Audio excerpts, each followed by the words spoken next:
दोस्तों फिलहाल मैं खड़ा हूं दुनिया की one of the largest French speaking cities में, which is not Paris, not in France and not even in Europe. जिस शहर में मैं खड़ा हूं वो है फ्रांस देश से लगभग 5000 किलोमीटर दूर। जी हाँ, मैं हूं दुनिया के दूसरे सबसे बड़े देश कनाडा में और ये शहर है मॉन्ट्रियल। अरे क्या कंफ्यूजिंग देश है यार, कभी लगता है फ्रांस में है, कभी लगता है कनाडा में, नॉर्थ अमेरिका में। कनाडा बेसिकली एक नाजायज औलाद है इंग्लैंड और फ्रांस की। लगता है उड़ के सीधा पेरिस जाके पड़ूंगा। अरे भाई साहब मान गए उस्ताद, बड़ी बढ़िया मार्केट है ये तो। लोग बढ़िया धूप सेक रहे हैं, बाहर की तरफ बैठे हैं। और hablas español también? भाई ये फर्क दिखता है जब अपने कोई इंडिया से कोई मिल जाता है ना। भाई मजा आ गया यार यहाँ पे आके तो ना। लेकिन इधर सच बताऊं तो बहुत लोग मुझे यहाँ पे टोकते हैं। मेरे को बोला रुक रुक रुक मेरी वीडियो ले। Say it to the camera, what's wrong? ये लड़ने की कोशिश कर रहे थे मेरे से, आज पकड़ते ही इन्हें। दोस्तों मॉन्ट्रियल को पूरे नॉर्थ अमेरिका कॉन्टिनेंट की सबसे यूरोपियन सिटी भी माना जाता है। ज्योग्राफिकली मॉन्ट्रियल एक आइलैंड है और इस शहर का पास्ट इतना यूनिक है कि पूरे इंग्लिश स्पीकिंग नॉर्थ अमेरिका से घिरे होने के बावजूद भी मॉन्ट्रियल ने अपनी फ्रेंच आइडेंटिटी को आज तक बचा के रखा हुआ है। और दोस्तों आज की वीडियो में हम नॉर्थ अमेरिका की सबसे यूरोपियन सिटी को चल के एक्सप्लोर करेंगे। इधर के खाने देखेंगे, इधर के local transportation, landmarks, architecture, prices, weather, coffee, night life, food, सभी चीजों को अपन देखेंगे और उन पे बात करेंगे। और सिर्फ इतना ही नहीं, इस वीडियो के बाद मैं यहाँ से फ्लाई करके जाऊंगा पेरिस और ऐसी ही सिमिलर चीजें पेरिस में करेंगे और इन दोनों ही बड़ी फ्रेंच स्पीकिंग सिटीज को आपस में कंपेयर करेंगे। पर इससे पहले कि हम पेरिस पहुंचे, आज चल के अपने मॉन्ट्रियल एक्सप्लोरेशन को स्टार्ट करते हैं। आज की वीडियो की शुरुआत इस स्पॉट से करने के पीछे दरअसल एक खास वजह है। मैं जिस एरिया में हूँ ये एक्चुअली एक हिल पार्क है और इधर से मॉन्ट्रियल शहर का काफी खूबसूरत नजारा दिखता है। और इस जगह का नाम है फ्रेंच में मॉन्ट रॉयल या फिर इंग्लिश में माउंट रॉयल। और मॉन्ट्रियल शहर के बीचों बीच बसे इस हिल पार्क की वजह से ही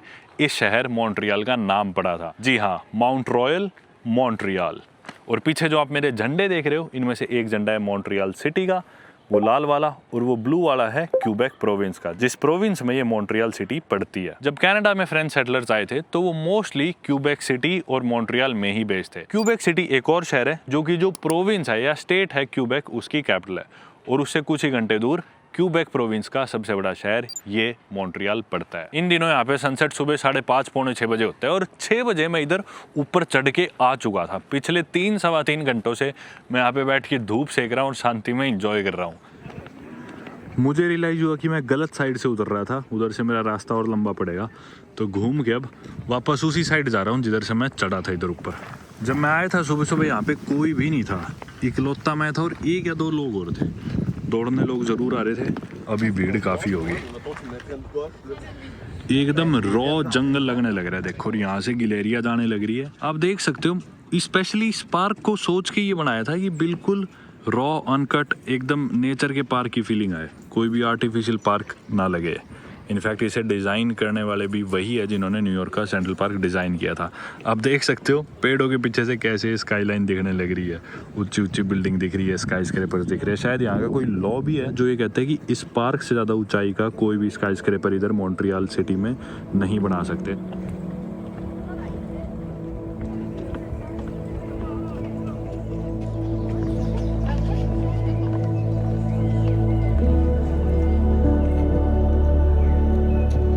सुबह सुबह जब मैं आया तो लिटरली नीचे से ऊपर तक सीढ़ियों में मुझे कोई नहीं टकरा। इतनी भीड़ है ना अभी नीचे वापस उतरते वक्त।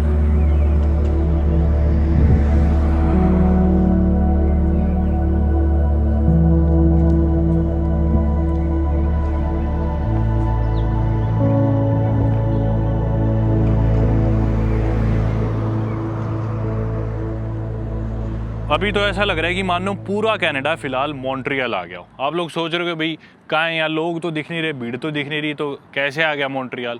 लेकिन आप लोग वीडियो में आगे तक जुड़े रहोगे तो समझ जाओगे कि क्यों ये लोग यहाँ पे टेंट बिछा के सोने लग रहे और किसी होटल या एयरबीएनबी में नहीं रुके हुए। इनकी मजबूरी भी आप समझ जाओगे। ये तो पार्क वाला इलाका ही चल रहा है अभी, ये पूरा पार्क है।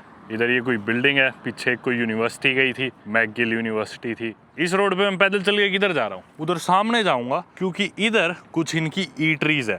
और मॉन्ट्रियल अपने कुछ खानों की चीज़ों के लिए काफ़ी मशहूर है जो अपन चल के देखने वाले हैं।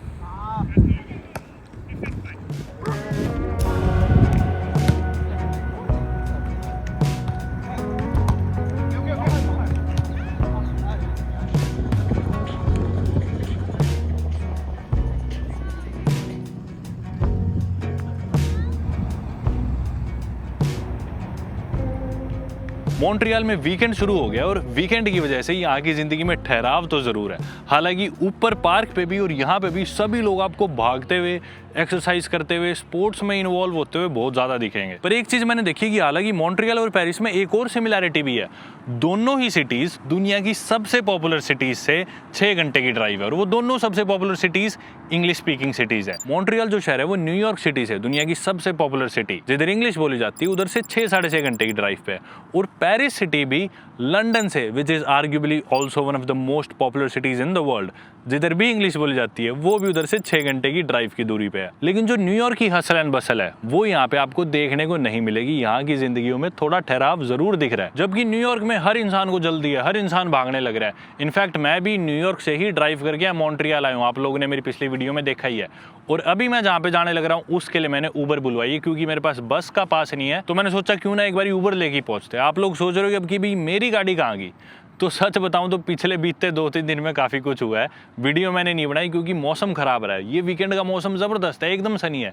लेकिन जब मैं आया अगले दिन से यहाँ पे बारिश शुरू होगी। और इधर की अगर आपने रेट सुन ली है तो आप यकीन नहीं करोगे, दुनिया की, मेरी ज़िंदगी की आज तक की सबसे महंगी कोई भी प्रॉपर्टी मैंने बुक कराई है। प्रॉपर्टी तो क्या, एक 6x4 का गद्दा बुक कराया है, बेड, बंक बेड, वो भी हॉस्टल में, आज तक का सबसे महंगा मैंने यहीं कराया। अभी चल के थोड़ी देर में दिखाऊंगा। पहले अपनी उबर में बैठ के अपनी पहली डेस्टिनेशन पहुंचते हैं, जो कि है एक बेगल शॉप। इधर के बेगल्स काफ़ी मशहूर है मॉन्ट्रियल के, और वहीं पे चल के अपन बेगल खाने वाले हैं। Thank you. Where are you from, Ibrahima? Senegal. Senegal. So you speak Wolof? Yeah. Right. Which city? Dakar? Yeah, it's a big city. You? I am from India. Yeah, okay. Taxi से मैं उतर गया और ये देखो Saint वेयाटेर Bengal. ये देखो 1957 से है ये बेगल की दुकान, और यहाँ के बेगल मशहूर है मॉन्ट्रियल के, जिसमें से सबसे पॉपुलर दुकान आर्ग्यूबली यहाँ की बेगल की ये है। लाइन लगी हुई और इधर भीड़ रहती है बहुत ज़्यादा। कर लेते हैं इसे क्रॉस। ये देखो लाइन लगी हुई है, बच्चे भी है।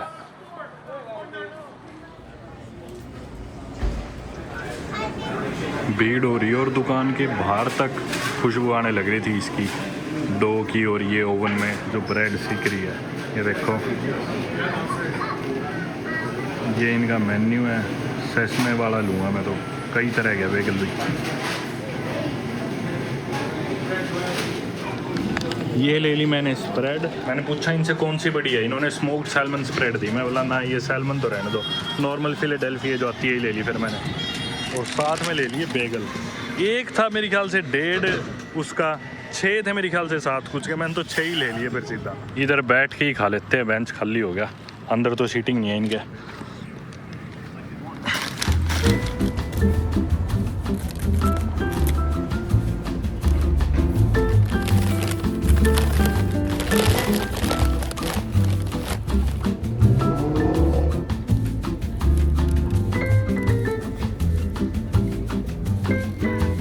गर्मा गर्म बेगल है, साथ में सेसमे सीड्स, मज़ेदार है। मेरे को चीज़ भी पसंद है, सेसमे भी पसंद है, ये सारी चीज़ें मेरी पसंद ही है। हालांकि ये नॉर्मल ब्रेड ही है वैसे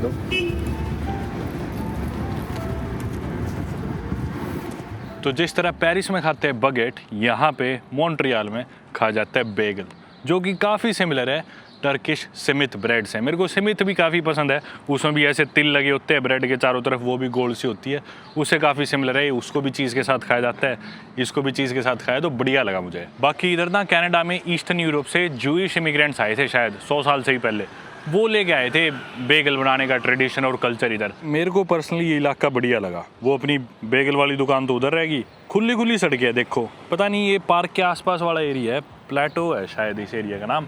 डाउनटाउन जिधर मैं रुका हूँ उससे ज़्यादा बढ़िया एरिया मुझे ये लगा।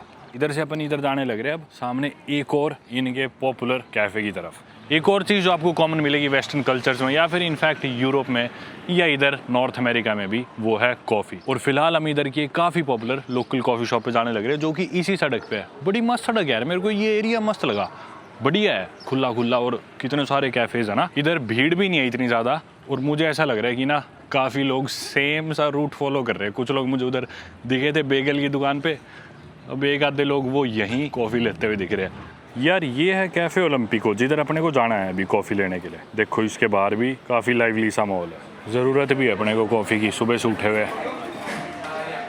इधर भी लाइन।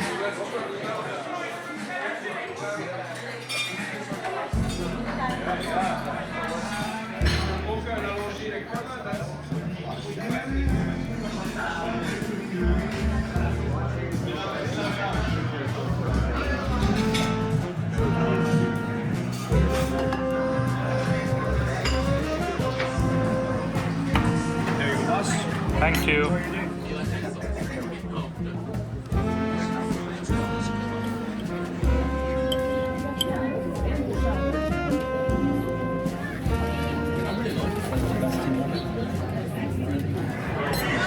भाई लाइन देखो कितनी बड़ी होगी। कॉफ़ी तो पी ली मैंने, चलते अब। Paramveer, Monginda. How are you? Beautiful sunny day. That's correct. Going for oysters? Not really. Just wanted to see the local market. I hope it's gonna be fun. You can. I don't like oysters, sadly. Where are you from? I'm from India. India. And you? Originally from Congo. Uh, Congo, Kinshasa. Africa. Kinshasa, Congo. Okay, not DRC, Congo. No, DRC. You are from DRC? DRC, yeah. Oh, okay. Kinshasa, the capital, biggest city. Yes. Okay. You know? Yes, it's right next to the capital of Republic of Congo as well. There's Brazzaville. one river and then it separates. Exactly. Yeah, I've been to your country. I was in Bukavu and Goma. Oh, I used to live in Goma. Goma, yeah. I was there during the war in January, last January when the war started. Oh, yeah. The M13 rebel groups from M13 I think. I'm 23, yeah. M23 from Rwanda. Yeah. They entered. I was in Bukavu that day. And I left the country immediately. I was in Congo. Scary day. All that because they want to grab the resources. Huh? Crazy. Because that region is very rich in minerals. The east of Congo, it's full of natural resources. You have the giant company like Microsoft, Apple. They all need then they're helping Rwanda with the rebel to control those areas. That's hypocrisy. You speak very fluent English. Did you learn it here in Canada or back in Congo? I used to go to the French school. Right. That's- Oh, wow. Yeah. So cool. You have the option to learn the third language, German or Spanish. I choose Spanish. Spanish. I did- Oh, hablas español también. Yes, you are. Ah. Oh, tú también. Bueno, un poquito. Where did you learn? En México. You've been there too. Sí. Yo he aprendido español para 4 semanas en México. 4 semanas. 4 solamente. semanas. Wow. You know what? Because I think Yeah. when someone can speak minimum 2-3 languages, your brain can Exactly. develop for the fourth You're, or the fifth. Yeah, that's it's right. like- You get wired differently if you speak more than one language. Yes. Your brain is acclimatized to learn more things, more languages. But if you speak only one, like most of these native English speakers, it's hard for them to learn another language. Look in You have a Quebec- point, In yeah. Quebec, here in Montreal. Yeah. Everybody's French? bilingual, yeah. Even more, because Even more, French okay. is the national language in Yeah, Quebec. yeah. But we most of people work, they speak English as well. Right. Plus, if you put many immigration, you have people speak French, English, Hindi, Yeah, Arabic. Spanish, Arabic, Italian, Greek, Wow. African. So Yeah. my son speaks 3 languages. Wow. I think your country has so much potential. Such a massive country, you've got so many resources, and it's right in the center of Africa. So you're close to the north, you're close to the east, west, south, you're close to everywhere because it's so evenly distributed everywhere. But yeah, I think it's just poor governance and then corruption, and also I think neo-colonialism. Because with the potential, Yeah, you can become the biggest, like United States of Africa. By absolutely. Yeah, and yeah. help all I the agree. country around. Yeah. To keep people poor. I agree. Ignorant. I agree. Me, I believe in God, but no Yeah, religion. yeah. And to keep the mentality of people, Yeah. say that you can suffer in earth, the paradise waits for you. Come on. Right. And then and then those people say that Yeah. the European came with the church, everything. Yeah. They say close your eyes. Yeah. Pray. When people open the eyes, Yeah. European grab everything. This is the entry to the market? We're getting closer. Okay, closer. Because usually from here on it's on the right. Okay. Because sometimes the approach on weekend, we can wait like 5-10 minutes. Oh, to turn, right. but we almost. No, it's okay. I can walk. Do you like bagel from La Vertar Have you eaten the bagel from there? I know them. You know them? You Yeah, like their bagel? I have them at home. You have them at home? No, I was about to give you. No, thank you. Enjoy them. Yeah, I have many of You them. want one for now? At least one? Which one? Yeah, sure. You're the second person who offered me bagel today. Yeah. Take it. Oops. Thank you. I have a little lunch. Thank you. Yeah, very much. thank you so much. I appreciate it. It was really nice talking to you. Thank you. Welcome. Take care. Goodbye. अब दोस्तों अपन आगे फिलहाल मार्शे जान Tallon, जो कि इनकी एक farmers market है। मैंने सुना है बढ़िया मार्केट है इनकी, एक खाने पीने की इंडोर मार्केट है। सोचा चलो इधर आगे घूम के जाते हैं। जान टालोन वैसे कौन थे? ये जो न्यू फ्रांस था, यानी कि जो ईस्ट ऑफ कनाडा था, इधर फ्रांस वाले आए थे और इसका नाम रखा था न्यू फ्रांस, इस रीजन का, इस एरिया का, कनाडा के इस पार्ट का। तो उसके एक ऑफिसर हुआ करते थे शायद जान टालोन, जिनके नाम पे ही है मार्केट का नाम पड़ा हुआ है। बाशा, इजिप्ट में दोस्त को या भाई को बोलते हैं बाशा। ये है मार्केट। आज सनी वेदर है, वीकेंड पे कमाल का मौसम हो रखा है। न्यूज़ में भी आने लग रही थी कि भी यहाँ पे सन यानी कि सूरज बहुत ही जनरस होने वाला है वीकेंड पे मॉन्ट्रियल। देख सकते हो आप लोग बढ़िया धूप सेक रहे हैं, बाहर की तरफ बैठे हैं। Tacos, poutine and burger. सच बताऊँ तो बढ़िया मार्केट है यार। मैं गया हूँ काफ़ी फार्मर्स मार्केट्स में, दुनिया भर में अलग अलग देशों में। बड़ी बढ़िया मार्केट है ये तो। अभी तक खैर बाहर से ही देखी अभी तो। इधर सब्जियां मिल रही है, फ्रूट्स मिल रहे हैं, प्याज, आलू, नींबू, कीवी। इंग्लिश में लिख नहीं, फ्रेंच में लिख रखे है। इधर फ्रेंच क्यों है, इंग्लिश है नहीं है, क्या चीज़ है, ये सब बातें भी करेंगे अपन। पहले थोड़ी सी मार्केट घूमते हैं। भाई इतनी ऑर्गेनाइज्ड, बिना किसी बदबू के, इतनी साफ़ सुथरी, इतनी मैनेज्ड मार्केट तो मुझे नहीं लगता मैंने कोई भी फार्मर्स मार्केट देखी है। कितने देशों में जा चुका जबकि मार्केट्स में। सेब, इस मार्केट के गूगल पे काफ़ी सही रिव्यूज़ दिखा रहा था, तो मेरे को उम्मीद तो थी कि बढ़िया मिलेगी। ये देखो इधर चीज़ है तरह तरह का।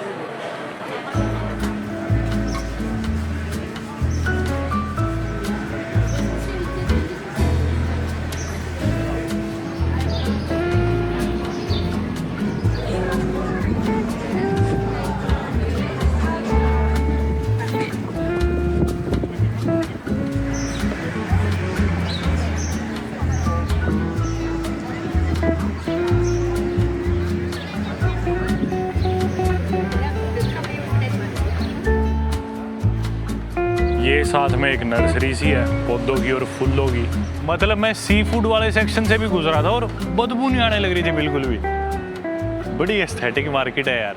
टमाटर, लहसुन, शहद, मील, 1 किलो 16 कैनेडियन डॉलर का। देखो यहाँ पे किलो में लिख रखा है। यूएस में सारी चीज़ें आउंस में थी, पाउंड्स में थी। ये देखो ये है पुटीन, फ्रेंच फ्राइज, इसके ऊपर चीज़ के क्यूब्स रखे। अब इसके ऊपर मीट रखेंगे, चिकन या बीफ। ये क्लासिक डिश है इधर की, क्यूबेक रीजन की पुटीन। मैंने कहीं और नहीं देखी है दुनिया में मिलते हुए, यहीं जगह जगह लिखा होता है फ्रेंच फ्राइज। और ये चीज़ डाल दिए ऊपर, अब इसके ऊपर कोई मीट डाल लेंगे शायद।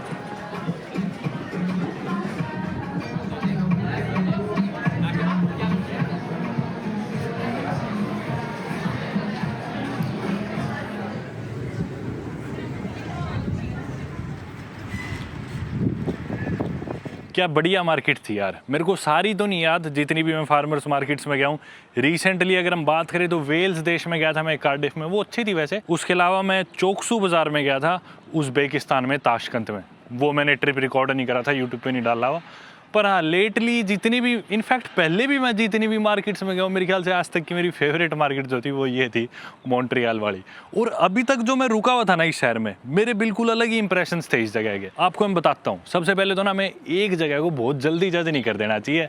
पहले दिन आती 1 या 2 दिन में ही, 3-4 दिन ठहरो तब पता चलता है। वेदर ठीक हो, ख़राब हो, वीकडे हो, वीकेंड हो, जब तक आप वो सारी चीज़ें उस सिटी की नहीं देख लेते ना, सारे एस्पेक्ट्स, तब तक आप ठीक से जज नहीं कर सकते उसे। और जितनी ज़्यादा मॉडर्न सिटी हो, जितनी ज़्यादा हसल एंड बसल हो उस सिटी में, जितनी ज़्यादा डेवलप्ड सिटी हो, उतना ही ज़्यादा फर्क देखने को मिलता है वीकडेज और वीकेंड्स में। इन शहरों में वीकडेज को कुछ और माहौल होता है और वीकेंड्स पे लोग एकदम ही कुछ और कर रहे होते हैं। जितने छोटे शहर है, लोगों के काम धंधे सिमिलर से होते हैं, खेती करनी होती है, तो पूरा हफ्ता एक सा दिखता है। ये देखो सड़क पे चलते चलते एक घर पे मेरी नज़र पड़ी, काफ़ी यूनिक सा था। ऊपर लिख रखे 1914। खूबसूरत सी बालकनी है, एक ऊपर साइकिल टांग रखी है, जिस तरह अपने भी इंडिया में टांग देते थे टंकी के ऊपर। अभी भी टांगते हैं गाँवों में, छोटे शहरों में कई बार। इन्होंने बाहर इधर साइकिल टांग रखी है। यार क्या नेबरहुड है यार, मज़ा आया यार मेरे को इधर घूम के। मेलबर्न शहर में था एक, वो कौन सा इलाका था यार, एक तो मेरे कुछ याद नहीं रहता, शायद फिट्सरॉय था। फिट्सरॉय भी मुझे ऐसे ही काफ़ी पसंद आया था। अब अपन कनाडा देश की बात करें तो दोस्तों कनाडा बहुत बड़ा देश है, दुनिया की second largest country in terms of land area. सबसे बड़ा रशिया आप लोग जानते ही हो, और कनाडा मतलब इतना बड़ा है कि इंडिया वर्ल्ड की 7th लार्जेस्ट कंट्री है, लेकिन इंडिया से 3 गुना बड़ा है कनाडा एरिया वाइज। और इतने बड़े देश में अगर इनकी पॉपुलेशन देखें तो कुछ भी नहीं है, 40 मिलियन से थोड़ी ज़्यादा इनकी पॉपुलेशन है, 4 करोड़ से ज़्यादा। एक जलाटो पार्लर, मौसम बढ़िया है तो सारी दुनिया बाहर बैठी दिख रही है। अभी चलते चलते, अरे क्या कंफ्यूजिंग देश है यार, जो देश है उसका तो झंडा है नहीं, उसके अलावा सारे झंडे लगा रखे हैं। क्यूबेक का झंडा, मॉन्ट्रियल का झंडा, इटली का झंडा, और दोबारा से कहीं पहला झंडा नज़रअंदाज ना कर दे तो दोबारा क्यूबेक का झंडा। कनाडा का कोई झंडा नहीं, 4 झंडे लगे हुए, जबकि इटली का झंडा लगा रखे, क्योंकि चलते चलते अब हम लिटिल इटली में आ गए। मतलब भाई कितनी डाइवर्सिटी है, कितनी यूनिक जगह है यार। कभी लगता है फ्रांस में, कभी लगता है कनाडा में, नॉर्थ अमेरिका में। कॉस्मोपॉलिटन भी है काफ़ी, दुनिया भर से लोग मिलेंगे। और अब एकदम से इटली में आ गए हम। एक और जलाटो पार्लर नहीं, कैफ़े जलाटो है, तो इस जगह का नाम है जलाटो। इटालियन रेस्टोरेंट्स पूरी सड़क पे, वो देखो आगे सड़क पे कैफ़े इटालिया, ये देखो एक और इटालियन रेस्टोरेंट, वो भी इटालियन। क्या चल रहा है भाई यूरोपियन तो है नो डाउट ये सिटी। ये देखो बाहर बैठने का जितना इधर रिवाज है ना, ये देखो आउटडोर सीटिंग्स, कॉफ़ी शॉप्स के बाहर टेरेसेस, ये आपको नॉर्थ अमेरिका में ना के बराबर देखने को मिलेंगे। ये कल्चर ही यूरोप का है। ये देखो मेरे लेफ्ट में सारे इटालियन रेस्टोरेंट्स, सारे लाइन में। और इनफैक्ट अभी तक तो मैं आपको इनके डाउनटाउन या फिर ओल्ड मॉन्ट्रियल में तो लेके भी नहीं गया, जिधर अपने को एक्चुअल वाइब फील होएगी यूरोप की।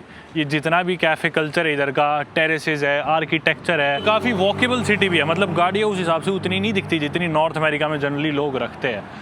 एक जगह से दूसरी जगह जाने के लिए गाड़ी के बिना रह नहीं सकते नॉर्थ अमेरिका में। देखा जाए तो इनकी सिटीज़ कुछ ऐसी है, पब्लिक ट्रांसपोर्टेशन बहुत ख़राब है मोस्टली शहरों का, पर यहाँ पे ऐसा नहीं है मॉन्ट्रियल में।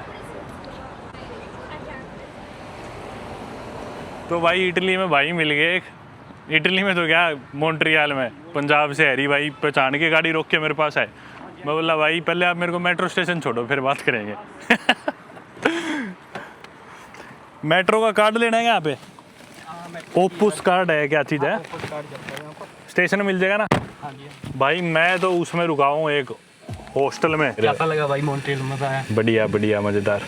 पहली बार आए हो आप? पहली बार कनाडा। लेकिन आपने जहाँ जाना कहाँ है मेट्रो लेकर? मेरे को जाना है उधर डाउनटाउन वाली साइड ही, सीधी मेट्रो। Okay okay. कोई नहीं, मैं मेट्रो भी दिखा दूंगा इस बहाने, कोई दिक्कत नहीं है। कल मैं ना अपनी सिस्टर को भी बता के हाँ। पैसेंजर परनवीर देखा करो, बहुत मजा आता है। देखो मैनिफेस्ट ही था एक तरह का। मैं सोचा कि भाई कभी आएंगे ना मॉन्ट्रियल में जरूर मिलूंगा, कहीं कमेंट देख ले मेरा कुछ भी हो तो।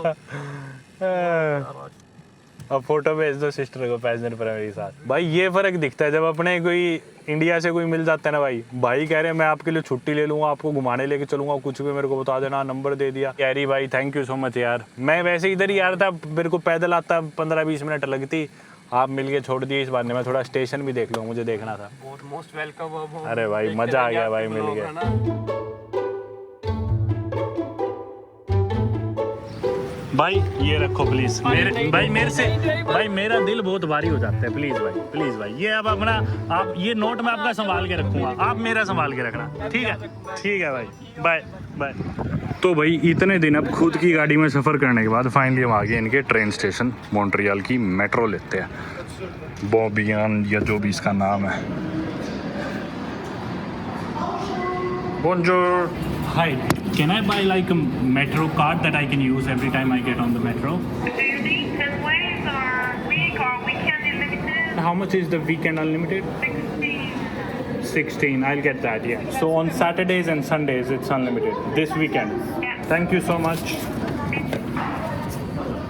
$6 का ये कार्ड है, इधर अपन ने टैप कर दिया, $22 मेरे टोटल लगे, क्योंकि $16 का वीकेंड अनलिमिटेड वाला पैकेज था, मैंने वो ले लिया। अब वीकेंड पे इसको कितनी बार यूज़ करो, एक्स्ट्रा पैसे नहीं लगेंगे, एक बार $16 लग गए। पता नहीं, हालांकि मैं पूरे कर पाऊंगा ही नहीं पर कोई नहीं है, एज ए सोवेनियर ये कार्ड तो मिल गया इस बार में। वो सामने वाली सीढ़ियाँ उतर के अपने को मेट्रो लेनी है, उस साइड आएगी अपनी ट्रेन। मैं सोच रहा हूँ कि कौन सी जगह से सिमिलर है ट्रेन स्टेशन। न्यूयॉर्क से तो बहुत ही ज़्यादा डिफरेंट है भाई, बहुत ही अलग है न्यूयॉर्क के सबवे स्टेशन से। तो पेरिस से भी अलग है, यूं भी नहीं कह सकते कि पेरिस जैसे है, पर हाँ फ्रेंच ज़रूर लिखी दिख रही है, पर पेरिस जैसे भी नहीं है ट्रेन स्टेशन। फिर भी अगर न्यूयॉर्क और पेरिस में से एक चूज़ करना हो तो मैं कहूँगा ये पेरिस से ज़्यादा सिमिलर है मेट्रो स्टेशन। न्यूयॉर्क से तो बहुत ही अलग है उनके सबवे स्टेशन से।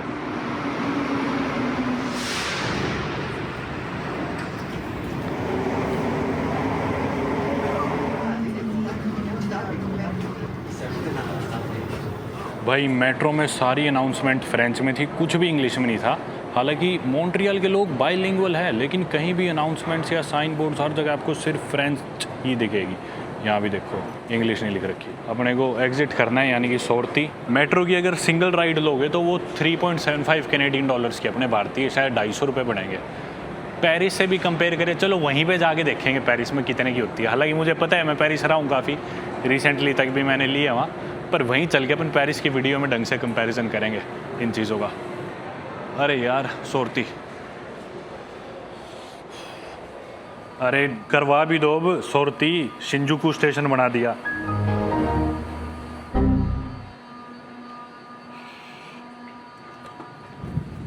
दोस्तों मेट्रो स्टेशन से बाहर निकल के अब हम जिस रोड पे आ गया ना, ये रोड उधर भी आगे जाती है, वहाँ से लेके यहाँ तक ये रोड, और यहाँ से जब आगे जाएगी तो इनका डाउनटाउन शुरू हो जाएगा मॉन्ट्रियल का।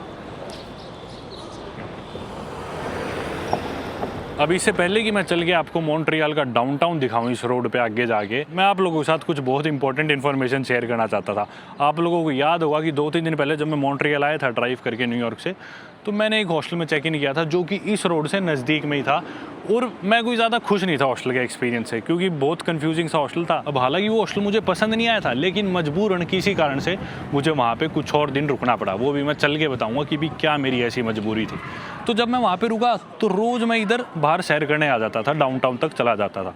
हालांकि बाकी एरियाज़ मैंने नहीं देखे थे अभी तक जो आप लोगों को आज दिखाया, या फिर ओल्ड मॉन्ट्रियल तो मैं अभी तक गया ही नहीं हूँ, अभी लेके चलूँगा आपको। तो पिछले 2-3 दिन में इनके डाउनटाउन में जाके मैंने एक चीज़ रियलाइज़ करी कि भाई बिल्कुल ही डेड डाउनटाउन, मतलब कनाडा की सेकंड लार्जेस्ट सिटी है ये टोरंटो के बाद, और उस हिसाब से कोई लोग ही नहीं, इंसान ही नहीं। अभी आपको यहाँ पे लोग चलते फिरते दिख रहे हैं, ये तो मेन डाउनटाउन भी नहीं, इधर से आगे 15 मिनट वॉक करके तब आएगा असली डाउनटाउन। उधर भी कोई इंसान ही नहीं दिख रहा, बिल्कुल खाली पड़ा भाई। मतलब लोग थे पर बहुत ही कम, बहुत ही अंडरवेलमिंग एक्सपीरियंस भाई। कारण क्या है, मैंने आपको बताया कि एक तो इनका हॉकी गेम था एक दिन, और मौसम भी खराब था, बारिश हो रही थी।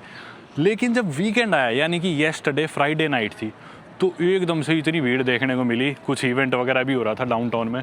तब मेरे को रियलाइज़ हुआ कि भी हाँ, वो मौसम और हॉकी गेम की वजह से शहर इतना खाली पड़ा था। और अभी फिलहाल इनका लॉन्ग वीकेंड है, मतलब सैटरडे संडे तो छुट्टी होती है, मंडे भी क्यूबेक प्रोविंस में कोई सरकारी छुट्टी है। एकदम से इतनी भीड़ आ गई है इस वीकेंड पे, तो इसलिए आज या कल हम एक्चुअल में इनका डाउनटाउन ढंग से देख पाएंगे। और ऑब्वियसली ओल्ड मॉन्ट्रियल भी। अरे भाई उड़ूंगा, लगता है उड़ के सीधा पेरिस जा ही पड़ूंगा। अब इससे पहले कि मैं आपको बताऊं कि मेरे साथ क्या मजबूरी हुई कि मुझे इसी हॉस्टल में रुकना पड़ा, और किस कीमत पे रुकना पड़ा, और किस मजबूरी में सिर्फ इधर ही रुकना पड़ा, पहले एक बार हॉस्टल में अंदर चलते हैं।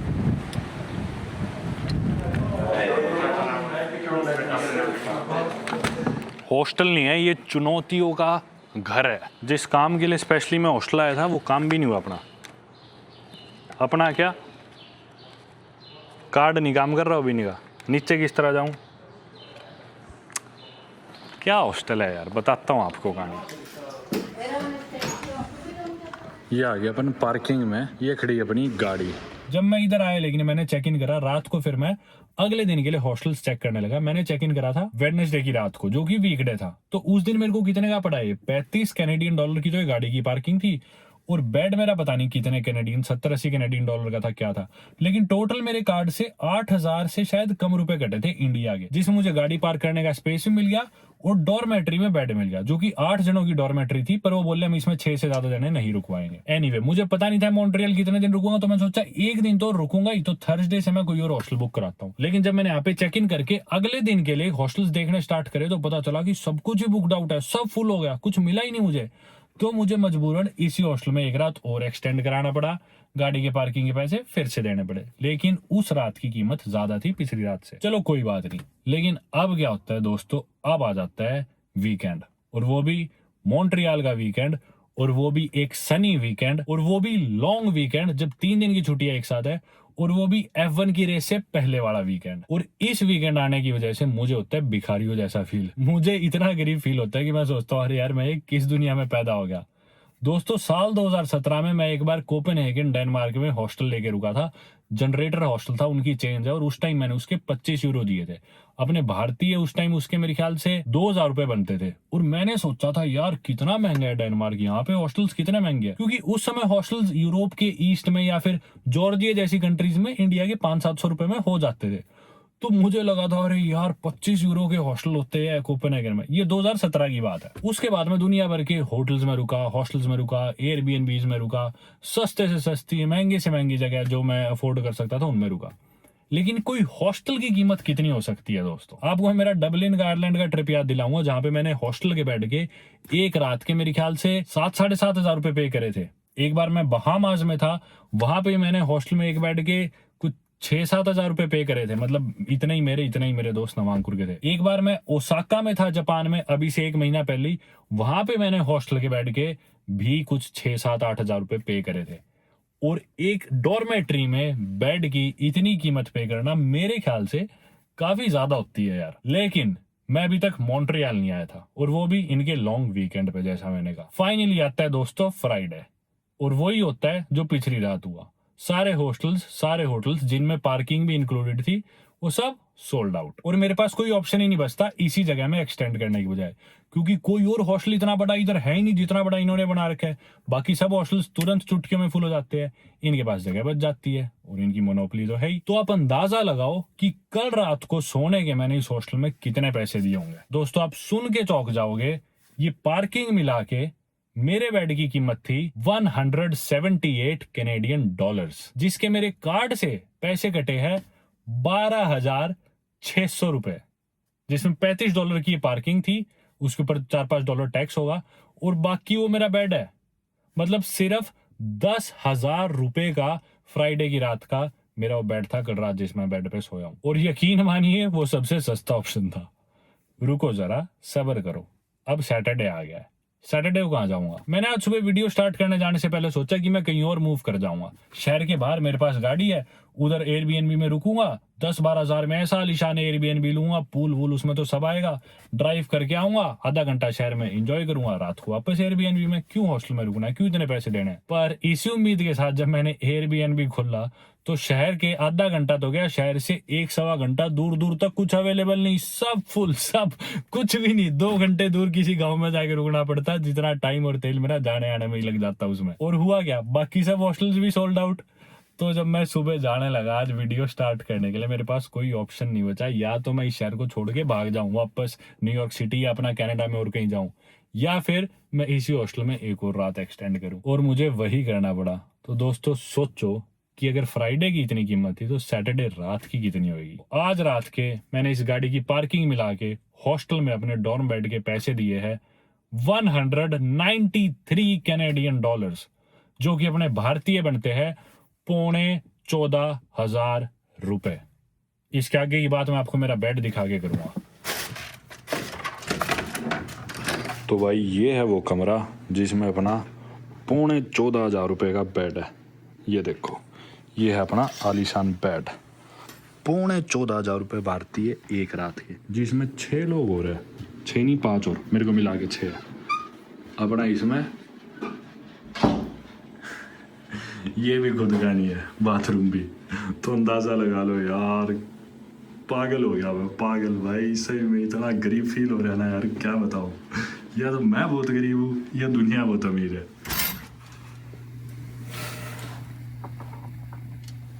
अब लेकिन सुबह जब मैं एक्सटेंड कराने गया ना, तो बोले कि जो आपका पार्किंग स्पॉट है, आपकी बड़ी गाड़ी का स्पॉट दे रखा है हमने, वो स्पॉट्स हमारे सारे सोल्ड आउट है, हम आपको पार्किंग नहीं दे सकते। बोले लेकिन एक छोटी गाड़ी का स्पॉट है वो दे देंगे, तो आप दोबारा आ जाना चेकआउट और चेक इन के बीच में, आप अपनी गाड़ी मूव कर देना। तो वो मूव करने के लिए मैं स्पेशली वापस हॉस्टल आया था। पर बोले कि आपको हम जो स्पॉट देने वाले थे उस स्पॉट पे अभी भी गाड़ी लगी हुई है। जिस इंसान को चेकआउट करके जाना था वो अपनी गाड़ी लेके गया ही नहीं अभी तक, तो हमें नहीं पता कि क्या किया जाए। आप दोबारा आना, तो अब इनके चक्कर मुझे दोबारा यहाँ पे इंतजार करना पड़ रहा है। तो मतलब रुकने के लिए तो मैं देखा जाए परेशान ही हुआ हूँ मॉन्ट्रियल में, पर एनीवे थोड़ी देर आराम कर लेता हूँ। और अभी 1-2-3 दिन ये वीकेंड है, मौसम भी बढ़िया है, तो आने वाले दिन बढ़िया जाने वाले हैं। आप लोगों को मैं ओल्ड मॉन्ट्रियल और डाउनटाउन भी घुमाऊंगा। दोस्तों ये है वीकेंड के नज़ारे। रात को डाउनटाउन में तो है भी नहीं अपन, मैं तो खाना खा के हॉस्टल जाने लग रहा था। ये देखो नज़ारे। आज इनका गेम था दोबारा से आइस हॉकी का, तो सारे लोग आइस हॉकी का मैच देखने लग रहे थे। सारे बार्स भरे हुए थे, लोग सड़कों पे नहीं थे, या तो घर पे देख रहे थे या फिर स्पोर्ट्स बार्स में। अब सारे लोग मेरे ख्याल पार्टी वार्टी करने जाने लग रहे हैं। कल भी बाकी वीकेंड ही है एक तरह से, आज भी जाके अपन थोड़ा कर सकते हैं एक्सप्लोर, पर आज आराम करते हैं यार।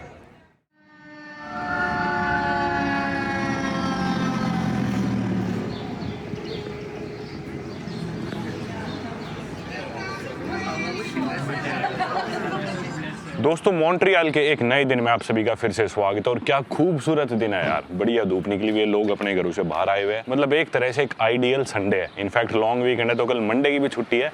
लोग घरों से बाहर निकले हुए हैं, बिस्तरों में बैठे हैं, एंजॉय कर रहे हैं, बियर पी रहे हैं। फिलहाल अपन चल के जाने वाले हैं मॉन्ट्रियल की शायद सबसे आइकॉनिक जगह, जिधर मैं अभी तक खुद ही नहीं गया, यानी कि ओल्ड मॉन्ट्रियल। यहाँ से पैदल चलते हैं, डाउनटाउन से मैं ज्यादा दूर नहीं हूँ, मेरे ख्याल से 20-25 मिनट की वॉक होगी। और हालांकि दोस्तों जैसा आप जानते हो कि अपन अभी फ्रांस में नहीं है, लेकिन ये देखो मेरी नजर पड़ी किस चीज पे। ये जो आप फास्ट फूड की चेन देख रहे हो, ये दरअसल KFC है, लेकिन इसको यहाँ पे PFK लिख रखा है, क्यूबेक में, कनाडा में। बाकी जगह आपको ये KFC दिखेगा दुनिया के हर देश में। इनफैक्ट आप फ्रांस में भी जाओगे, वहां भी आपको ये KFC दिखेगा, PFK नहीं दिखेगा। दरअसल PFK का मतलब है पूले फ्रित केंटकी, जो कि इंग्लिश में केंटकी फ्राइड चिकन। उसको इन्होंने फ्रेंच में लिख रखा है पूले फ्रित केंटकी। पूले मतलब चिकन, फ्रित मतलब फ्राइड फ्रेंच में, और केंटकी ऑब्वियसली US की जो जगह है। तो ये ऐसी चीजें ही ना क्यूबेक को बहुत यूनिक बनाती है। देखो बिस्तरों में लोग बैठे हुए, अभी दिन का समय मॉन्ट्रियल को यूनिक बनाती है, काफी यूरोपियन फील करवाती है। और अब आप लोग सोच रहे हो भाई, जब दुनिया के सभी देशों में जिनमें फ्रेंच बोली जाती है, इनफैक्ट फ्रांस तक में ये PFK की जगह इसे KFC लिखते हैं, तो यहाँ पे इनकी ऐसी क्या मजबूरी होगी कि PFK लिखना पड़ा। तो इसके पीछे कारण ये कि जो मॉन्ट्रियल सिटी है, ये आप लोग जानते हो कि क्यूबेक प्रोविंस में पड़ती है, और जो क्यूबेक प्रोविंस है उसकी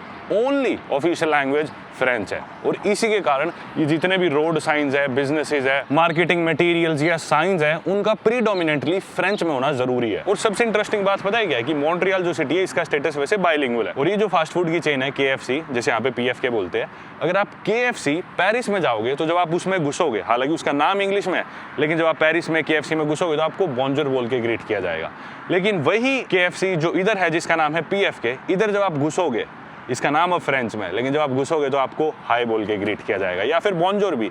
तो ये काफी इंटरेस्टिंग चीज है। इधर फ्रेंच में नाम है, लेकिन बोली जाएगी आपके साथ इंग्लिश या फ्रेंच कुछ भी। उधर नाम इंग्लिश में, लेकिन आपके साथ बोली जाएगी फ्रेंच।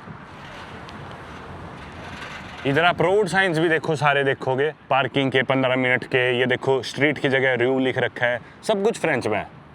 ये देखो सुर 30 मीटर्स, यानी कि अहेड 30 मीटर, शायद 30 मीटर बाद स्पीड ब्रेकर है। ये देखो पार्किंग आवर्स के टाइमिंग्स, हर चीज फ्रेंच में है। तो भैया अभी ये फंडा क्या है कि भी यहाँ पे फ्रेंच आई कैसे, फ्रेंच बोलनी है या इंग्लिश बोलनी है, कौन इंग्लिश बोलता है कौन फ्रेंच, ये सारी चीजें अपन ओल्ड टाउन पहुंच के डिस्कस करते हैं, बताता हूँ आपको।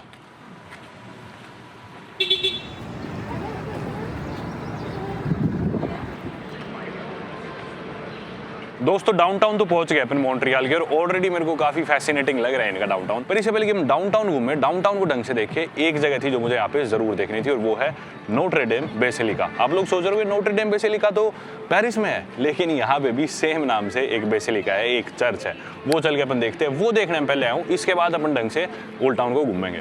ये है अपने सामने अब बेसिलिका, बाहर एक खुला सा स्क्वायर है, बिल्कुल यूरोपियन वाइब आ रही है। ये चीज तो यूरोप में होती है, ऐसे जो ओल्ड टाउन में स्क्वायर होता है किसी भी चर्च के बाहर, कैथेड्रल के बाहर, बिल्कुल वैसा स्क्वायर है भाई। लोग इकट्ठे हो रखे हैं, स्ट्रीट परफॉर्मर्स यहाँ पे गाने सुना रहे हैं, लोग ताली बजा रहे हैं, बिल्कुल ऐसा लग रहा है भाई, सही बता रहा हूँ, यूरोप में आ गया फिलहाल तो, ओल्ड टाउन में आए बाद। और मेन स्क्वायर पे बीच में एक स्टैचू होता है, वो यूं का यूं, इधर वो बना हुआ किसी भी इनके महान आदमी का, बिल्कुल ऐसा लग रहा है भाई फिलहाल तो भाई यूरोप में, लग रहा नॉर्थ अमेरिका में। पीछे क्यूबेक प्रोविंस का झंडा है उधर ब्लू सा, और इधर एक ये स्टैचू मेसन न्यूवे, पता नहीं इसको प्रोनाउंस कैसे करते हैं, फ्रेंच प्रोनाउंसिएशन बहुत मुश्किल है, लेकिन ये इनके मिलिट्री लीडर थे और शायद को फाउंडर थे इसके मॉन्ट्रियल सिटी के। पहले जब इसे 1600s में जब विले मैरी फॉर्म करी थी, यानी कि मॉडर्न डे मॉन्ट्रियल है जो, उसके को फाउंडर थे ये, उनका इधर स्टैचू। ये रहा सामने नोट्रे डेम बेसिलिका, हालांकि इसमें कंस्ट्रक्शन चल रही है अभी एक साइड।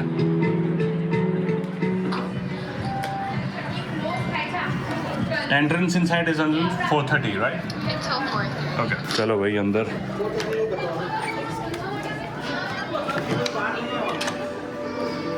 वाह ओ वाह यार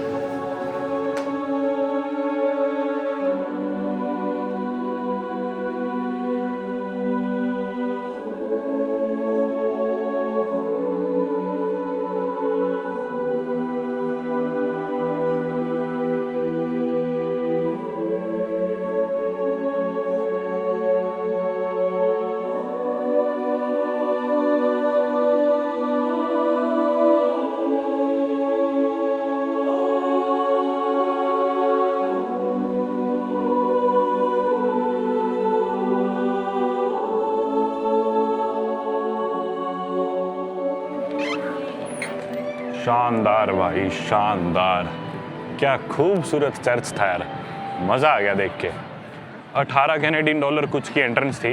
यही same Notre Dame church basilica same Paris में भी है इसी नाम से, हालांकि सेम नहीं अंदर से पर नाम सेम है। वो चल के भी अपन अगली वीडियो में पेरिस वाले को फिर इससे कंपेयर करेंगे कि उधर का बढ़िया है इधर का बढ़िया।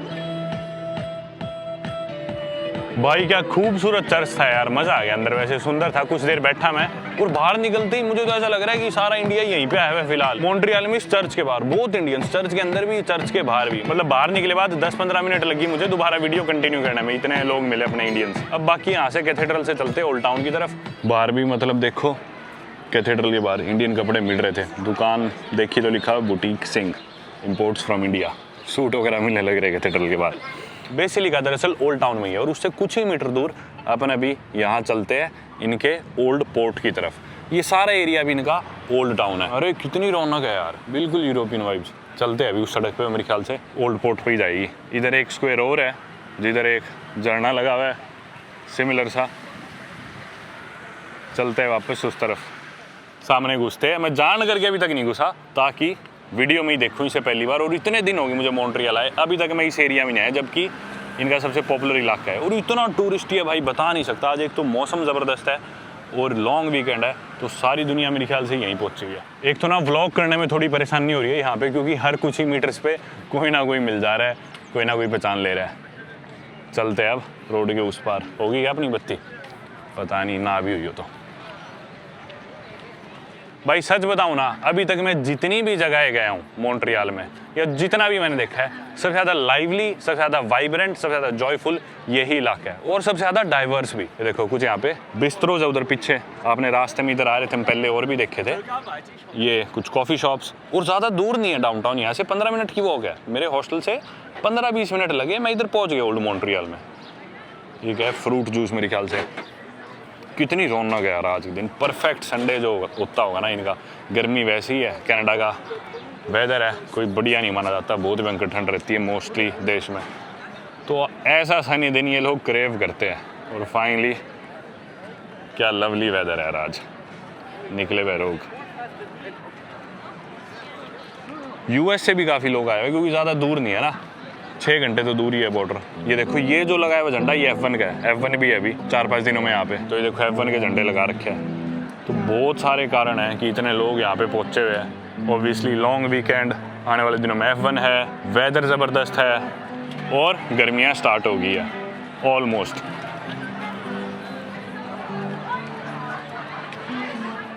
रोड के दोनों तरफ इस तरह के बार्स है, रेस्टोरेंट्स है।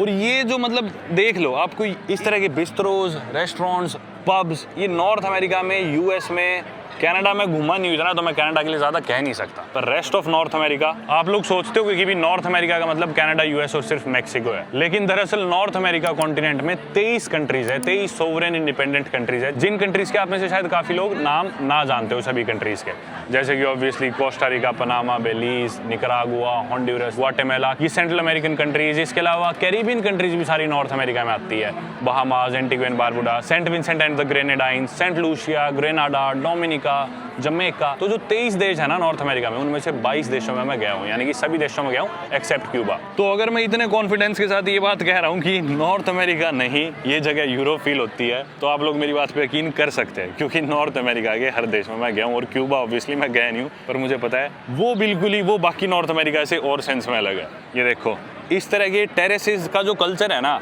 बाहर बैठना, धूप में बैठ के पीना, और ये जो इस तरह की सीटिंग्स है, ये जो सड़कें है, कोबलस्टोन स्ट्रीट्स है, देखो ये सड़कें कहाँ की निशानी है? सारी पेरिस की निशानी है।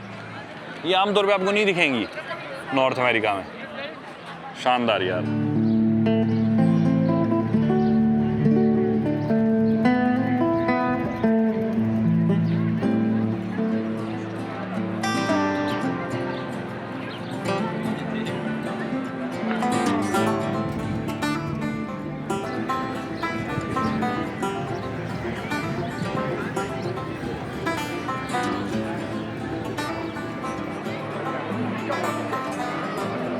दोस्तों मुझे मॉन्ट्रियल आए 5 दिन हो चुके हैं और मैं ये सोच रहा हूँ कि मैंने 5 दिन क्यों लिए आप लोगों को ये जगह दिखाने के लिए और खुद इधर आने के लिए। बहुत ही सरप्राइजिंग और बढ़िया जगह है यार। मतलब ओल्ड मॉन्ट्रियल ने तो डेफिनेटली मेरी जो एक्सपेक्टेशंस थी उन्हें सरपास कर दिया। क्या सुंदर है यार ये वाला पार्ट शहर का। 4 चांद ऑब्वियसली वेदर ने लगा ही रखे हैं। दोनों तरफ gelato parlours, restaurants, souvenir shops, bars, cafes, खाने की चीज़ें तरह तरह की, इनकी आइस हॉकी की जर्सीज़, ये सारी तरह की चीज़ें मिलने लग रही है। ये सारी तरह के रेस्टोरेंट्स हैं। कितना वाइब्रेंट है यार। और मुझे ऐसा लग रहा है मैं इतना ज़्यादा सरप्राइज पता है क्यों इधर आ गया, जबकि ये सेम चीज़ अगर ऐसा माहौल यूरोप में भी भाई मिलता तो भी होते। वैसे यार सुंदर है सच बताऊँ तो, लेकिन मैं वही सोच रहा था अभी। पहले तो देखो झंडे लगा रखे अलग अलग देशों के। मैं वही सोच रहा था जस्ट अभी कि रेस्ट ऑफ द एरियाज, अरे भाई साहब, अरे भाई साहब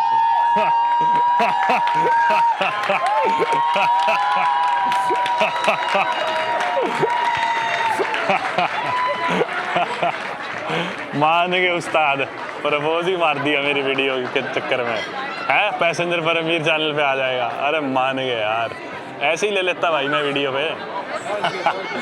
अरे ना मजाक कर रहा हूँ। बाकी यार एक नंबर यार, एक नंबर रोमांटिक चीज। मान गए उस्ताद। Congratulations guys. Yeah.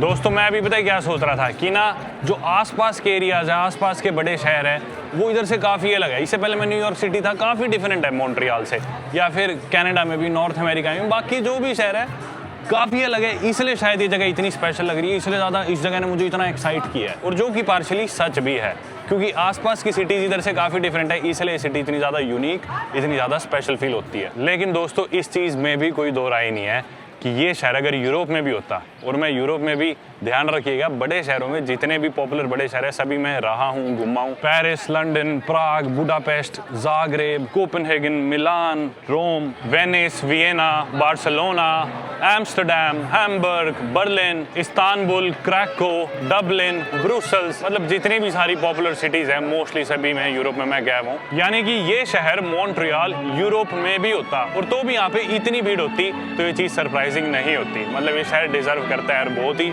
यूनिक शहर है, बहुत ही स्पेशल शहर है। देखो यार क्या भीड़ लगी हुई है हर जगह।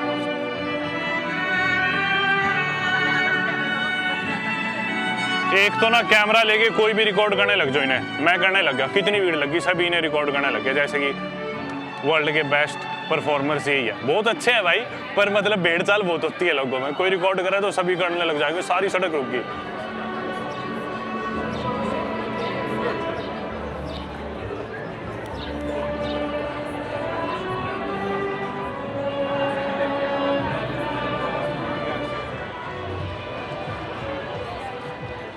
यूरोप में मतलब सिमिलर सिटीज़ है, लेकिन उधर बिना आपको इतनी भीड़ देखने को नहीं मिलेगी, एक्सेप्ट लेट से जो ज़्यादा पॉपुलर सिटीज़ है, लंदन, पेरिस, बार्सिलोना वगैरह, उसमें मतलब पीक टूरिज्म सीजन में ओल्ड टाउन में इतनी भीड़ के करीब देखने को मिलेगी, पर आमतौर पे नहीं दिखेगी। कारण क्या है कि ना यूरोप में बहुत सारी सिटीज़ है ऐसी सिमिलर सी, जिनका ऐसा ओल्ड टाउन होएगा, ये कोबलस्टोन स्ट्रीट्स होंगी, एक कैथेड्रल होएगा, आसपास इस तरह के बिस्ट्रोज होंगे, बार्स होंगे, ऐसी काफ़ी सिटीज़ है। और जनरली लोग यूरोप घूमने जाते हैं तो एक जगह सेंटर्ड नहीं रहते, आसपास के देश, आसपास की सिटीज़ घूमते हैं।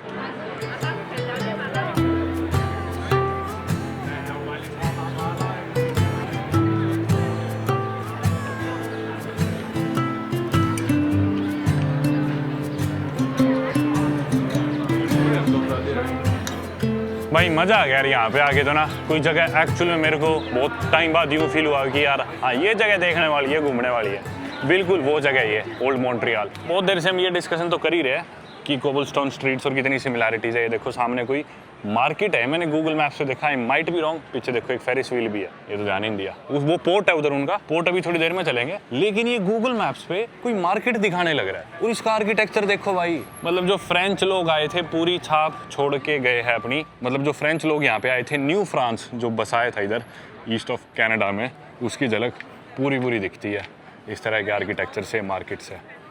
हेलो हेलो हेलो भाई। ये देखो गलत नहीं था मैं, इसके बाहर भी लिख रखा है मार्शे बोनसेको। मार्केट क्या है? मार्शे मतलब मार्केट फ्रेंच में।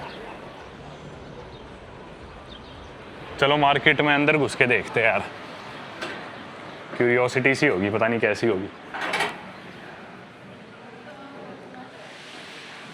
नहीं इसमें तो यार मॉल की तरह दुकानें हैं। वो फार्मर्स मार्केट वाला हिसाब नहीं है कि वेंडर्स है, खुली रेडी है। ये तो मॉल जैसी मार्केट है, मॉल ही है इनका एक तरह से, अच्छे आर्किटेक्चर के साथ बाहर से। चलो इसमें इंटरेस्ट नहीं है अपना, बाहर निकलते हैं। बाकी दोस्तों सिंपल शब्दों में जानना है ना तो कनाडा बेसिकली एक नाजायज़ औलाद है इंग्लैंड और फ्रांस की। ज़्यादा डिटेल में सुनना चाहते हो तो बैठ के बताता हूँ। तो भाई मार्शे बोनसेको के बाहर बैठे और अब फाइनली डिस्कस करते हैं कि ये जो फ्रेंच आइडेंटिटी है ये इतनी ज़्यादा प्रेवलेंट क्यों है क्यूबेक में, यहाँ के लोगों में, और क्यों रेस्ट ऑफ कनाडा में इंग्लिश बोली जाती है लेकिन क्यूबेक की ऑफिशियल लैंग्वेज सिर्फ फ्रेंच, और यहाँ पे लोग फ्रेंच बोलते हैं। तो दरअसल 15 और 1600s में यहाँ पे फ्रेंच सेटलर्स आए थे। पहले तो शायद कार्टियर आया था फ्रांस से, फिर शायद सैमुअल करके एक इंसान आए थे। और ज्योग्राफिकली भी आप अगर देखोगे तो फ्रांस से इतना ज्यादा दूर नहीं है कनाडा का ये वाला पार्ट, ईस्ट ऑफ कनाडा। तो वो जो फ्रेंच सेटलर्स आए थे उन्होंने इधर कनाडा के ईस्ट वाले पार्ट में इस रीजन में अपनी सेटलमेंट्स बनानी स्टार्ट करी और इधर से ट्रेड वगैरह शुरू कर दिया। और इस एरिया को उन्होंने नाम दे दिया न्यू फ्रांस। और जो भी फ्रांस से लोग आए थे वो मोस्टली क्यूबेक प्रोविंस में ही बसे, या तो क्यूबेक सिटी में या फिर मॉन्ट्रियल सिटी में। तो ऑब्वियसली फ्रांस से लोग आए थे, वो साथ में अपना रिलीजन भी लेके आए, अपने कस्टम्स, कल्चर्स, लैंग्वेज फ्रेंच यहाँ पे आ गई, फ्रेंच बोले जाने लगी। लेकिन फिर क्या हुआ 1763 में जो ब्रिटेन था वो हरा देता है फ्रांस को 7 ईयर्स वॉर में। वो 7 ईयर्स वॉर क्या है, बेसिकली इनके बीच में एक लड़ाई थी कि भाई ग्लोबल पावर को लेके। आपने देखा है पूरी दुनिया भर में एक पैटर्न रहा है, मोस्टली ज्यादातर देश या तो आपको ब्रिटिश कॉलोनीज मिलेंगी फॉर्मर, या फ्रेंच कॉलोनीज मिलेंगी। ऑब्वियसली स्पेनिश भी थे, पोर्टुगीज भी थे, पर ज्यादातर इन दो का ही दबदबा दिखा है। तो फ्रांस लेकिन ब्रिटेन से उस वॉर में हार जाता है। और ब्रिटेन क्या करता है, इधर अटलांटिक कोस्ट पे आता है, यानी कि मॉडर्न डे जो यूएस अमेरिका है जो, या फिर कनाडा है, ये सारा एरिया ब्रिटेन के कब्जे में आ जाता है। और कनाडा एक ब्रिटिश कॉलोनी थी कई सालों तक, कुछ टाइम पहले इनको आज़ादी मिली है, एक इंडिपेंडेंट कंट्री तो कनाडा काफ़ी बाद में बनी है। और यही कारण है कि आज के दिन यूएस में या कनाडा में इंग्लिश भाषा बोली जाती है। लेकिन जब इंग्लैंड जीत गया था फ्रांस से, कनाडा में आ गया था, तो क्यूबेक में फिर भी फ्रेंच क्यों बोले जाने लग रही है, यहाँ पे इंग्लिश क्यों नहीं बोली जाने लग रही? तो इसके पीछे कारण ये है कि कनाडा के जो बाकी रीजन्स थे, बाकी कॉलोनीज थी, उधर फ्रेंच पॉपुलेशन नहीं थी, लेकिन थी तो बहुत कम थी। लेकिन जो ये टेरिटरी थी, ये जो रीजन था क्यूबेक का, इधर फ्रेंच पॉपुलेशन काफी ज्यादा थी, क्योंकि न्यू फ्रांस जो उन्होंने बसाया था वो ईस्ट ऑफ कनाडा में, जैसे मैंने आपको बताया, इन्हीं सिटीज में प्रीडोमिनेंटली वो लोग रहते थे। तो ब्रिटिश को लगा कि ना रेबेलियन हो सकता है, इतने सारे फ्रेंच लोग रहते हैं इस रीजन में, फ्रेंच भाषा बोलते हैं, अपना वो रिलीजन फॉलो करते हैं, क्योंकि जो फ्रेंच थे वो मोस्टली रोमन कैथोलिक्स थे और ब्रिटिश थे वो मोस्टली प्रोटेस्टेंट क्रिश्चियंस थे। क्रिश्चियंस ही थे दोनों, पर ये कैथोलिक्स थे, वो प्रोटेस्टेंट्स थे। तो इन्हें लगा भाई ये रोमन कैथोलिक्स है, ये फ्रेंच भाषा बोलते हैं, ये फ्रेंच कस्टम्स फॉलो करते हैं, इनके ऊपर पूरी तरह से अगर हम अपना British culture, customs, language, religion थोप देंगे तो रेबेलियन हो जाएगा, लोग एक्सेप्ट नहीं करेंगे और कल कोई लड़ाई करेंगे और अलग होने की मांग करेंगे। इसीलिए ब्रिटिश ने इन्हें बोला कि भाई ठीक है, तुम अपनी फ्रेंच आइडेंटिटी रखो, अपनी लैंग्वेज रखो, कस्टम्स, रिलीजन अपना रखो, लेकिन तुम पार्ट कनाडा के रहोगे। और क्यूबेक को ये अथॉरिटी दे दी, ठीक है तुम्हारी ऑफिशियल लैंग्वेज, सारी चीजें सब तुम फ्रेंच रखो, एडमिनिस्ट्रेशन हालांकि ब्रिटिश की होगी क्योंकि कनाडा पे ब्रिटेन का कंट्रोल था, लेकिन तुम अपने लैंग्वेज, कस्टम्स फ्रेंच रखो, कोई दिक्कत नहीं है। ब्रिटिश हमेशा से तेज तो रही है और इसी कारण से क्यूबेक हमेशा कनाडा का हिस्सा रहा, बस इनकी लैंग्वेज हमेशा से फ्रेंच रही है ऑफिशियल लैंग्वेज। और कनाडा देश भी आज के दिन तक भी इंग्लिश और फ्रेंच दोनों को अपनी ऑफिशियल लैंग्वेजेस कंसीडर करता है। अब हालांकि दोस्तों क्यूबेक एक अलग प्रोविंस तो रही कनाडा की हमेशा से, और ये लोग कभी भी अपनी फ्रेंच लैंग्वेज नहीं छोड़ना चाहते थे अपनी आइडेंटिटी बचाए रखने के लिए। लेकिन इसका मतलब ये नहीं है कि लोग हमेशा से खुश थे कनाडा का पार्ट रह के, या फिर इन्होंने कोशिश नहीं करी कि भी हमें अलग देश बनाओ। ऐसा हुआ है, इसके ऊपर रेफरेंडम भी हुआ है। इनफैक्ट जो लास्ट रेफरेंडम था वो बहुत ही क्लोज मार्जिन था, शायद 51-49 भी नहीं, 50 पॉइंट समथिंग कुछ लोगों ने कहा था नहीं हमें कनाडा का पार्ट रहना है, और 49.5% लोगों ने शायद ऐसा कहा था कि नहीं अलग देश बनाओ। और उसके बाद से ठंडी पड़ गई थी डिबेट, और लेटली ज़्यादा इतनी आवाज़ें उठी नहीं कि भी हमें अलग देश बनाओ। लेकिन दोस्तों जैसा कि आप लोग जानते हो कि मैं सिर्फ इंटरनेट से पढ़ के बातें नहीं चेपता आप लोगों को, मैं एक्चुअली में लोगों से मिलता हूँ, उनके थॉट्स जानता हूँ और ज़्यादातर लोगों के दिमाग में क्या चीज़ें चलती है, वो कैसे दुनिया को देखते हैं, वो चीज़ें मेरे को समझना बहुत पसंद है। और ऑब्वियसली मैंने काफ़ी क्यूबेक्वास है यानी कि क्यूबेक के जो लोग हैं उनसे मेरी दोस्ती रही है, उनसे मैंने बातें करी है, उनके क्या थॉट्स है इस टॉपिक के ऊपर मैंने काफ़ी जानने की कोशिश करी है लोगों से। और मतलब क्यूबेक की पॉपुलेशन का काफ़ी बड़ा कंटिजेंट अभी भी ऐसा है जो बिल्कुल भी इंग्लिश नहीं बोलना चाहता, बिल्कुल भी उसके फेवर में नहीं है और ये चाहता है कि हम एक अलग देश हो, फ्रेंच स्पीकिंग कंट्री। और जिसका मतलब ये भी नहीं है कि ये लोग फ्रांस से प्यार करते हैं, इनका लव हेट रिलेशनशिप है फ्रांस से भी। ये कहते हैं हम क्यूबेक्वास है, मतलब हम क्यूबेक के लोग हैं, क्योंकि जो इनकी लैंग्वेज है फ्रेंच ये भी काफ़ी डिस्टेंट हो गई है। कई सौ साल पहले की बात है, फ्रांस आए थे तो ऑब्वियसली लैंग्वेज थोड़ी सी चेंज हो ही जाती है, काफ़ी इंग्लिश वर्ड्स भी आ गए। आसपास नॉर्थ अमेरिका में सारी इंग्लिश स्पीकिंग रीजन है, तो वो लोग जो अलग देश चाहते हैं वो ऐसा भी नहीं कहते कि भी हाँ हमें फ्रांस का पार्ट बनाओ, ये कहते हैं हमारी अलग ही आइडेंटिटी है, हम नॉर्थ अमेरिकन है और हम अपनी क्यूबेक का फ्रेंच बोलते हैं। और मेरे खुद के ऐसे दोस्त रहे हैं जिनके पेरेंट्स को इंग्लिश आती है लेकिन वो कभी भी इंग्लिश का एक वर्ड भी नहीं बोलेंगे, हमेशा सिर्फ फ्रेंच ही बोलेंगे, क्योंकि वो पसंद नहीं करते इंग्लिश लैंग्वेज या फिर कैनेडियन आइडेंटिटी, वो अपने आप को क्यूबेक्वा ही मानते हैं। बाकी जो मेरी उम्र के लोग हैं या हमारी जनरेशन के लोग हैं उनका मानना ये है कि अलग देश बन के हमारा नुकसान ही होना और हम वहाँ पे रह ही नहीं पाएंगे, हमें खुद टोरंटो मूव करना पड़ेगा क्योंकि उस देश में कोई अपॉर्चुनिटीज ही नहीं होंगी। और अगर ऐसा हो भी जाता तो दुनिया भर के काफ़ी रीजन्स को बढ़ावा भी मिलता। इनफैक्ट अमेरिका में ही टेक्सास कहता है अब हम भी अलग बनेंगे, या फिर स्पेन में काटालूनिया है, यूके में स्कॉटलैंड है, वेल्स है, ऐसे ऐसे पता नहीं कितने एग्जांपल्स है पूरी दुनिया में। बाकी इस लैंग्वेज वाली डिबेट पे लास्ट बात यही कहूँगा कि मॉन्ट्रियल काफ़ी हद तक बाइलिंगुअल है, मोस्टली सभी लोग इंग्लिश और फ्रेंच दोनों भाषाएं काफ़ी फ्लुएंटली बोलते हैं। लेकिन अगर आप क्यूबेक सिटी में जाओगे वहाँ पे ऐसा नहीं है, बहुत कम लोग वहाँ पे इंग्लिश बोलते मिलेंगे। और वहीं आप क्यूबेक प्रोविंस के और छोटे गाँवों में जाओगे और छोटे रीजन्स में जाओगे तो वहाँ आपको इंग्लिश बोलने वाले लोग एकदम ना के बराबर मिलेंगे। चल के अभी पोटीन खाते हैं, यानी कि इनकी पॉपुलर क्यूबेक की डिश जो मैंने अभी तक ट्राई करी नहीं है, वैसे कर ही लेते हैं, भूख लग रही है। यहीं पे दिखा रहा था वो मॉन्ट्रियल पोटीन जिसके रिव्यूज़ काफ़ी है गूगल पे, चल के वो खाते हैं, पता नहीं कैसा लगेगा। वैसे मॉन्ट्रियल में भी डिपेंड करता है आप शहर के किस पार्ट में हो, किधर इंग्लिश बोली जाती है किधर फ्रेंच। जो ईस्ट वाला पार्ट है, मॉन्ट्रियल एक आइलैंड है बेसिकली, और ईस्ट वाला जो पार्ट है उधर फ्रेंच ज़्यादा बोली जाती है क्योंकि फ्रेंच सेटलर्स ऑब्वियसली ईस्ट की तरफ बसे थे। और वेस्ट में ज़्यादा इंग्लिश स्पीकिंग कम्युनिटीज़ है, मतलब ज़्यादा ऐसे लोग, ज़्यादा तो नहीं पर काफ़ी लोग ऐसे जिनके घर में इंग्लिश बोली जाती है, जो लोग इंग्लिश ज़्यादा फ्लुएंटली बोलते हैं। तो मॉन्ट्रियल का भी ये वाला पार्ट थोड़ा सा ज़्यादा बाइलिंगुअल है। ये रहा अपना पुतीन रेस्टोरेंट, मॉन्ट्रियल पुतीन। खतरनाक मिलेगा यार, ये तो नाम ही इतना खतरनाक है। चलो भाई,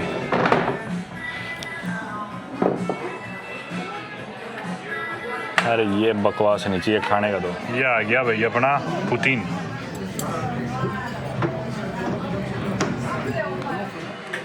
वैसे मैं ऐसी गलतियाँ करता नहीं हूँ, मैं मॉन्ट्रियल के सबसे टूरिस्टी एरिया में इनका सबसे पॉपुलर खाना खाने, something that is basically native to Quebec, ये पुटीन खाने आ गया मैं। जनरली ऐसे टूरिस्ट स्पॉट्स पे ऐसे जो रेस्टोरेंट्स होते हैं वो टूरिस्ट स्कैम्स होते हैं, और अगर मुझे कुछ ऐसा ट्राई करना हो तो जनरली मैं ऐसे स्पॉट्स अवॉइड करता हूँ। बस वीडियो बनाता बनाता आ गया, मैंने ज़्यादा ध्यान नहीं दिया, क्योंकि ऐसी जगहों के आमतौर पे रिव्यूज़ या तो बहुत ख़राब होते हैं, अच्छे होते हैं तो फेक होते हैं, और एक्चुअल ऑथेंटिक एक्सपीरियंस आपको खाने का उधर नहीं मिलता, क्योंकि वो ऐसे टूरिस्ट स्पॉट्स पे होते हैं, वो बनाए कुछ इस तरह से जाते हैं। पर एनीवे अब तो हम आगे और ये ले लिया। गूगल पे जो रिव्यूज़ थे इसके 3.9 स्टार थे, पता नहीं वो सही है नहीं, पर एटलीस्ट अब ट्राई करके देखते हैं। कुछ नहीं होता इसमें पुतीन में, बस ये फ्राइज़ होते हैं और ये चीज़ है, ऊपर से इन्होंने एक सॉस डाल रखी है। इसमें आप मीट भी डलवा सकते हो, पर मैंने रेगुलर ही ऑर्डर किया था क्योंकि मुझे पता था बहुत टाइम लगेगा आने में, रेगुलर मंगवा लेते हो थोड़ा जल्दी आ जाएगा। अब खाते ही इसे ट्राई करते हैं।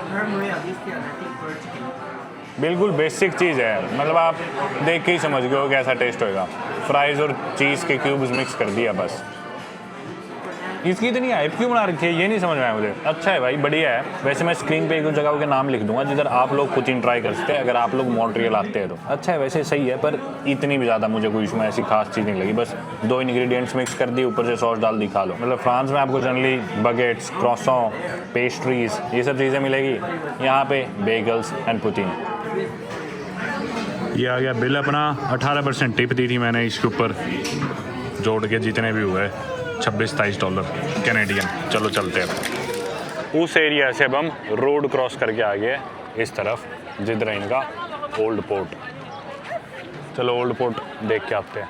यहाँ पे तो रौनक लगी हुई है ओल्ड पोर्ट पे। कुछ और ईटरीज है इधर, इस साइड लोग बाग आए हुए घूमने। सामने Ferris wheel. Smoked meat sandwiches भी काफ़ी मशहूर है इधर के क्यूबेक के। ये क्या दे रहे हैं, वही दे रहे हैं, देखो लिख रखा है। इस तरह के होते हैं इनके सैंडविचेस। पूरी भीड़ हो रही है यार, इतने लोग आने लग रहे हैं सामने से, पता नहीं ये फेरिस व्हील पे जा गया है या क्या कर गया है, इतनी भीड़ कैसे। वो देखो जिप लाइन भी होने लग रही है, वो गया, ये गया भाई, ओहो सरदार जी थे, इधर जिप लाइन है।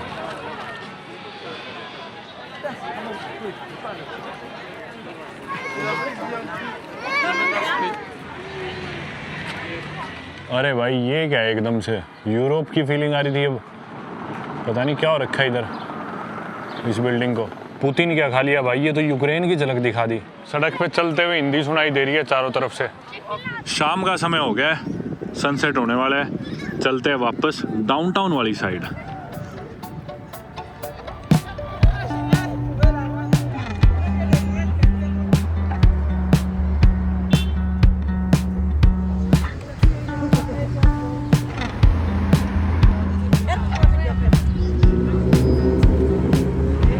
देखो यहाँ पे चाइनीज लिखी हुई है, अब गेट ऑफ चाइना टाउन दिखा रहा है इसका नाम मैप्स पे।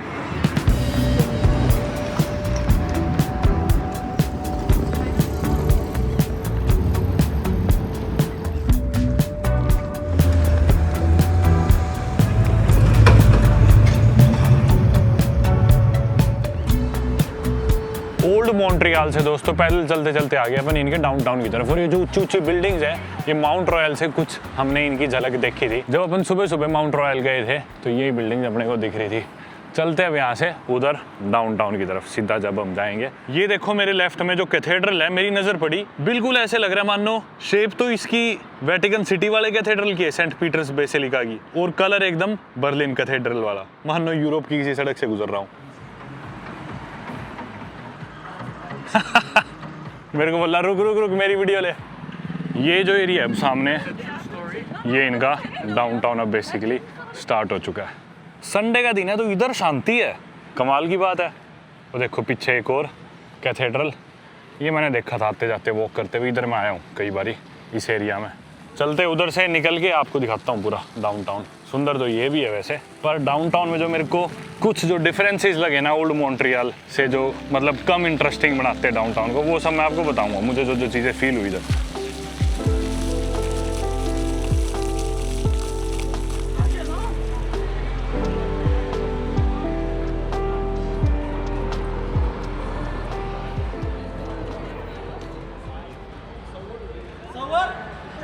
Say to the camera, what's wrong? ये लड़ने की कोशिश कर रहे थे मेरे से, आज पकड़ते ही नहीं भाई। जस्ट अभी क्या हुआ, मैं सड़क पे रिकॉर्ड करने लग रहा था और एक होमलेस आदमी था, तो मैं उसको भी रिकॉर्ड कर रहा था। ऑब्वियसली भाई मैं उसको कैसे भी पोर्ट्रे करता, मैं कैसे भी डालता। पहली बात तो सड़क पे सो रहा है, ठीक है, अपने घर में नहीं सो रहा, मैं जो मैं उसके घर में जाके उसकी वीडियो बना रहा हूँ। दूसरी चीज़, मैं वैसे भी चेहरा ब्लर करके डालता हूँ ऐसे लोगों का, मतलब बेचारे जो सड़क पे सो रहे हैं।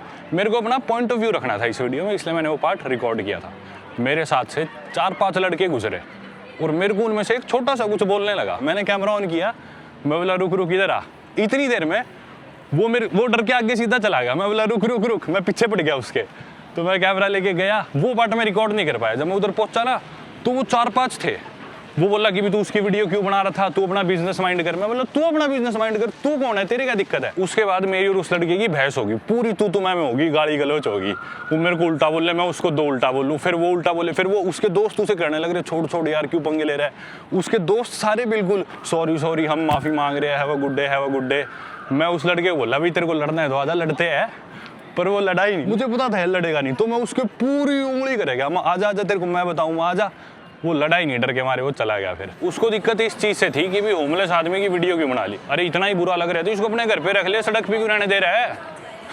और बुरा लग रहा है तो अपनी बात पे रहे, फिर बाद में क्यों माफी मांग रहा है। एनीवे दोस्तों, अपन डाउनटाउन में आ गए। डाउनटाउन की बात करते हैं जो मैं आपको दिखाने के लिए लाया था। पहले तो ये देखो सामने, अभी यहाँ काफी लाइवली हो गया, भीड़ है बहुत ज्यादा। तो दोस्तों जब मैं पहली बार आया ना इधर, मैं वेंसडे को आया था मॉन्ट्रियल, और रात ही मैं सबसे पहले इधर डाउनटाउन में आया। लेकिन रात के समय यहाँ पे एक सिंगल इंसान नहीं था, कोई भी नहीं था, पूरी सड़क पे इकलौता मैं था, समझ लो। उसके बाद थर्सडे को भी जब मैं इधर आया दोबारा, तो थर्सडे को मौसम खराब था और इनका आइस हॉकी का गेम था, तो सारे लोग आइस हॉकी का गेम देखने में बिजी थे। तो ये खाली पड़ी थी सड़कें, बिल्कुल ही खाली थी। इधर मैं बताऊं एक इंसान नहीं था इस सड़क पे मेरे अलावा। और कब की बात कर रहा हूँ मैं, शाम के बजे होंगे मेरे ख्याल से 7-8-9 बजे टाइप, एकदम खाली सड़कें थी। मैं यहाँ पे आया थर्सडे को और इस दुकान पे आइसक्रीम खा के चला गया वापस हॉस्टल। लेकिन फ्राइडे को क्या हुआ, फ्राइडे को इधर सामने एक इवेंट था जो कि मेरे ख्याल से आज भी होने लग रहा है। वो देखो सामने भीड़ लगी हुई है, तो इन्होंने सड़क रोक रखी थी, शायद कोई पास वास लेके जाना था। ये देखो ऐसे ही कुछ इवेंट था, अभी भी खड़ी यहाँ पे पुलिस। तो ये बीच वाला पार्ट इन्होंने बंद कर रखा था। फ्राइडे को ऐसा ही कुछ चल रहा था और फ्राइडे को वीकेंड भी शुरू हो गया था, तो ऐसे ही भीड़ थी फ्राइडे वाले दिन भी। हालांकि थर्सडे को खाली था बिल्कुल, वेंसडे को बिल्कुल खाली था, फ्राइडे को लेकिन रात को भीड़ मिली। और फिर येस्टरडे यानी कि सैटरडे को दोबारा से थोड़ा खाली था, जबकि वीकेंड था, लेकिन इनका हॉकी का गेम था दोबारा से, तो सभी लोग गेम देख रहे थे। तो डाउनटाउन इतना ज़्यादा लाइवली था। आज देखो संडे के दिन, क्योंकि लॉन्ग वीकेंड है, कल मंडे की छुट्टी है, आज देखो कितनी भीड़ होगी। ओ भाई साहब, तरह तरह के खाने पीने की ईटरीज की स्टॉल्स लगी हुई है। उधर कोई इवेंट हो रहा है मेरे ख्याल से, पता नहीं क्या फेस्टिवल हो रहा है इधर, क्या इवेंट है, इतने लोग। ओ भाई साहब बहुत ही भीड़ है। ये लो भाई भयंकर भीड़ है। इधर से निकलते हैं अपन बाहर, वैसे यहाँ भी कुछ होने लग रहा है इस रोड पे ही। इधर से आगे जाके अपना हॉस्टल है इसी सड़क पे। अरे यार आज तो ज़्यादा ही प्रोग्राम है। और भाई 2-3 दिन पहले डेजर्टेड थी ये स्ट्रीट्स, डेजर्टेड।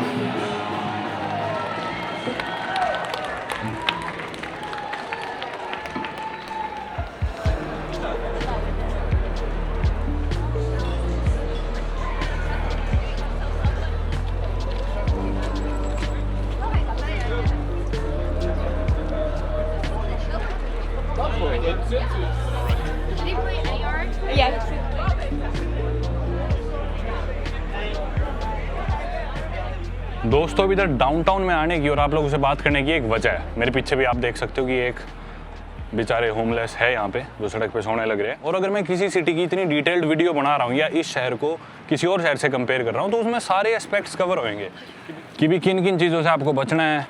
जैसे कि अभी आपने फिर से देखा एक पीछे महिला जा रही थी, मतलब सेफ्टी, स्कैम्स, क्या क्या प्लेसेस ऑफ इंटरेस्ट है, कितनी हैपनिंग सिटी है, तो ये सारी चीज़ें ऑब्वियसली उस वीडियो में कवर होंगी। और अगर हम सेफ्टी की बात करें तो मॉन्ट्रियल को एक्चुअली नॉर्थ अमेरिका की one of the safest cities माना जाता है। मतलब शहर के किसी भी पार्ट में हो, रात को लेट भी घूम रहे हो, तो आपको ऐसा एहसास ही नहीं होगा कि भी अनसेफ है थोड़ा भी। अभी मैं डाउनटाउन की बात नहीं कर रहा, लेकिन मैं भी कल परसों और पार्ट्स में भी घूमा जब मैं रिकॉर्ड नहीं कर रहा था, तो मुझे ऐसा कुछ फील नहीं हुआ, काफ़ी सेफ फील होता है। लेकिन इधर सच बताऊं तो बहुत लोग मुझे यहाँ पे टोकते हैं, वीडियो के लिए नहीं पर्टिकुलरली, वीडियो तो मैं अभी बना रहा हूँ, किन किन चीज़ों के लिए टोकते हैं वो मैं अभी बताऊंगा। लेकिन उससे पहले एक बार पॉजिटिव साइड देख लेते हैं। अच्छी चीज़ ये है कि ना यहाँ पे लोग डाउनटाउन में, जो मैंने नोटिस करा मॉन्ट्रियल शहर में, लोग अपने आप को ना, अपनी आइडेंटिटी को, अपनी सेक्सुअलिटी को, अपनी चॉइसेस को बहुत अच्छे से, बहुत फ्रीडम के साथ एक्सप्रेस करते हैं। मतलब जिस भी तरह के कपड़े वो पहनना चाहे। वीडियो में आपने शायद इतना नोटिस ना किया हो, पर 5 दिनों में जो मैंने देखा है ना, लोग आपको हर तरह के कपड़े पहनने में यहाँ पे सड़क पे घूमते हुए दिखेंगे, जो आपको जनरली इनफैक्ट यूरोप में नहीं दिखेगा, इनफैक्ट पेरिस में भी नहीं दिखेगा। वो चीज़ मैंने यहाँ पे रियलाइज़ करी, नोटिस करी काफ़ी ज़्यादा। तो एक तरह से थोड़ी ठीक चीज़ भी है कि भी लोगों को फ्रीडम है अपने आप को एक्सप्रेस करने का। जगह जगह ये झंडे मिलेंगे, हर पोल पे आगे देख सकते हो आप। मतलब लोगों को छूट है एक तरह से कि भी अपने आप को एक्सप्रेस करो, जो भी तुम अपनी आइडेंटिटी दिखाना चाहते हो। देखा जाए तो एक तरह से पॉजिटिव साइड भी है इस चीज़ की, but where do we draw the line कि भी कहाँ लिमिट है इस चीज़ की। उस वजह से क्या होता है, लेकिन ये देखो मेरे साथ से भी जैसे जो गए, बहुत ही मतलब इन्होंने चेन डाल रखी थी, उसके ऊपर लोहे के नेल्स लगे हुए थे। गले में जो चोकर होता है, चोकर डाल रखा था उन्होंने लेदर का, उसके ऊपर लोहे के नेल्स। आपको शायद इतना कैमरे में ना दिखाओ, तो इस तरह के बहुत लोग यहाँ पे देखने को मिलते हैं। जैसा मैंने कहा एक तरह से अच्छी चीज़ है, पर where do we draw the line. अब अगर बात करें कि भी कौन टोकता है सड़क पे, तो जनरली लोग टोकते हैं पैसों के लिए कि भी मेरी मदद कर दो थोड़ी सी, या फिर खुले पैसे है तो दे दो। पर जैसे 2-3 दिन पहले मैं दूध लेने जा रहा था पास में स्टोर पे, और मैं सड़क पे ऐसे ही बीच में चल रहा हूँ, सामने से 2 लड़के आए। एक लड़का उसने पिंक कलर की क्रॉप्ड बनियान सी पहन रखी है, और मतलब काफ़ी फेमिनिन वे में ड्रेस था वो, बिल्कुल सामने छाने लग रहा है। तो वो रुक के ऐसे ही मतलब एक तरह से हिट करने लग रहा है मेरे ऊपर वर्बली सिर्फ। हालांकि कुछ बहुत ही डेरोगेटरी नहीं कहा उसने, पोलाइट था। पर इस तरह के एक्सपीरियंसेस बहुत ज़्यादा होते हैं, तो मतलब मेरे लिए फिर भी इतने अनकंफर्टेबल नहीं है, मेरे को आदत है भाई। पर अगर आप बाहर से आए और आपको एक्सपीरियंसेस नहीं है ऐसे, तो आपको थोड़ा सा ओवरवेलमिंग लग सकता है। तो भाई यही था बाकी कंक्लूजन इनके डाउनटाउन का। तो सही है, वीकेंड्स पे काफ़ी बिजी हो जाता है, जितने भी बार्स वगैरह है, स्पोर्ट्स बार्स, कैफ़ेज़, रेस्टोरेंट्स, काफ़ी भीड़ हो जाती है। लोग बाहर निकलते हैं, अपने आप को बहुत खुल के यहाँ पे एक्सप्रेस करते हैं। काफ़ी एक्सप्रेसिव है इधर लोग मॉन्ट्रियल में। डाउनटाउन में ये चीज़ आपको ज़्यादा देखने को मिलेगी। मुझे पर्सनली डाउनटाउन इतना ज़्यादा खास नहीं लगा, ओल्ड मॉन्ट्रियल ज़बरदस्त लगा, लेकिन बहुत छोटा है, इतना बड़ा नहीं। ओल्ड मॉन्ट्रियल के यहाँ पे एक्सपेक्ट कर रहे हो कि 1-2-3 किलोमीटर तक आप चलते रहो, छोटा सा ही एरिया है। मेरे ख्याल से हमने मॉन्ट्रियल को काफ़ी देख लिया, और इस मॉन्ट्रियल की वीडियो को फाइनली एंड करते हैं। यहाँ से मैं पहुँचता हूँ वापस गाड़ी चला के न्यूयॉर्क सिटी, और न्यूयॉर्क सिटी से फ्लाइट पकड़े पहुँचता हूँ मैं पेरिस, और ऐसी सिमिलर वीडियो पेरिस में बनाते हैं और कंपैरिजन करते हैं हर चीज़ का, और फाइनली कंक्लूड करते हैं कि भी पेरिस बेहतर है या मॉन्ट्रियल। मिलते हैं आप लोगों से अगली वीडियो में।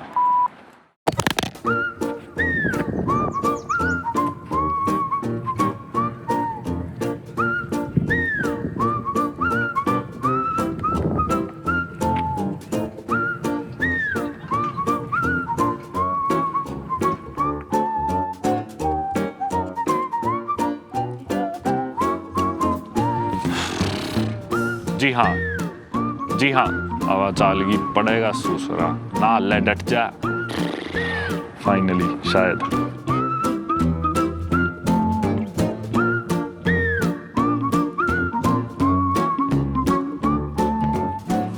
ले भाई करते हैं अब स्टार्ट। इस वीडियो के बाद मैं से फ्लाई करे जाऊंगा पेरिस और पेरिस क्या करूंगा केवल सिटी भी है दिमाग में कमी है कितने दोस्तों मुझे जिंदगी में कभी इतना गरीब फील नहीं हुआ। अभी पुतिन पे फोकस करते हैं नहीं यार फ्लो नहीं बन रहा